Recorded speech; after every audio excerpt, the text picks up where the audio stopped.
अस्सलाम वालेकुम रहमतुल्लाह, वेलकम टू बिलाल मई चैनल। अगर आप नए मेरे चैनल पर तो प्लीज़ ज़रूर सब्सक्राइब करें और क्लिक करें बेल आइकन, और मुझे इंस्टाग्राम और फेसबुक पे फॉलो करें।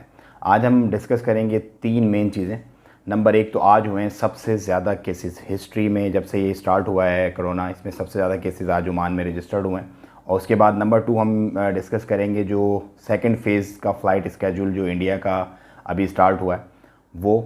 और नंबर 3 पर हम डिस्कस करेंगे कि ओमान एयरपोर्ट के खुलने की जो एक चल रही है पिछले दिनों से, जैसे ओमान टाइम्स ऑफ ओमान पे भी एक न्यूज़ ब्रेक हुई थी काफ़ी अर्से पहले, उसकी क्या मतलब, उसमें क्या पेशरफ्त हो सकती है ऑनगोइंग सिचुएशन के पॉइंट ऑफ व्यू से। सो नंबर 1 हम डिस्कस करते हैं कि आज हुए कोरोना के 404 नए केस। 337 केसेस जो हैं उसमें से एक्सपेक्ट्स के हैं और 67 जो हैं वो ओमानीज़ हैं।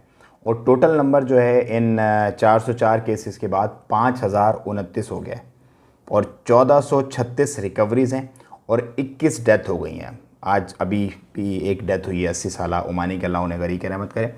उसके बाद हम फ़ेज़ 2 का स्केड्यूल जो है वो डिस्कस करते हैं। एयर इंडिया एक्सप्रेस का बेसिकली एक फ़ेज़ 2 का स्केड्यूल है जो 16 मई से लेके और 23 मई तक अपने जो भी फंसे हुए स्ट्रैंडेड इंडियंस हैं उनको एवैक्यूएट करेगी एयर इंडिया के थ्रू। और इसके अंदर जो है वो फ़्लाइट्स में मस्कत, त्रिवेंद्रम है, दुबई से कोची है, अबू धाबी से जो है वो डिफरेंट लोकेशंस हैं। सो बेसिकली मेन जो ये फ़्लाइट्स जा रही हैं, ये स्केड्यूल आप देख रहे होंगे अपनी स्क्रीन पे, आपको मिल जाएगा। और ये इन तमाम फ़्लाइट्स का स्केड्यूल है जिन्हें बेसिकली सारा डेटा गैदर करके इंडियन एम्बेसी ने इंटरटेन किया है, जैसे पहले भी 2 फ़्लाइट्स रवाना की थी। सो उसी का ये बेसिकली फ़ेज़ 2 है जो रिपेट्रिएशन कर रहे हैं इस वक्त इंडियंस की फंसे हुए बाहर।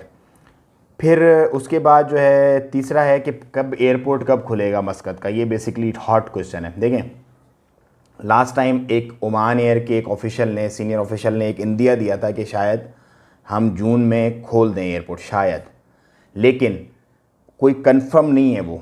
उसको लोगों ने ये समझ लिया कि बस ये खुल ही जाएगा लाजमी। देखें आज जिस हिसाब से केसेस बढ़ रहे हैं, कल जो केस हुए, परसों जो हुए, और आज जो स्पेशली सबसे ज़्यादा 404 हो गए, इसके बाद सुप्रीम कमेटी बाकायदा बैठेगी, बैठ के जो सुप्रीम कमेटी और जो कंसर्न अथॉरिटीज़ हैं बैठ के जो फाइनल डिसीजन लेंगे वो डिसीजन ही फाइनल कंसीडर किया जाएगा। उसके अलावा कोई भी आप न्यूज़ सुनते हैं, कोई भी बात सुनते हैं तो वो फाइनल कंसीडर नहीं की जाएगी।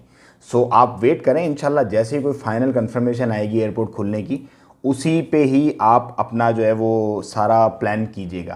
क्योंकि आप किसी रूमर की बेस पे, क्योंकि अब कुछ एयरलाइन ने अपनी ऑनलाइन टिकटिंग भी खोल दी है, जैसे कि कतर एयरवेज़ ने, फ्लाई दुबई ने, और इन्होंने अपनी बुकिंग्स भी खोल दी। तो ऐसे ना आप बुकिंग करवा के बैठे हों और फिर आपका जो है एयरपोर्ट खुले ही ना और आप फिर बैठ जाएं आराम से कि यार ये क्या हुआ।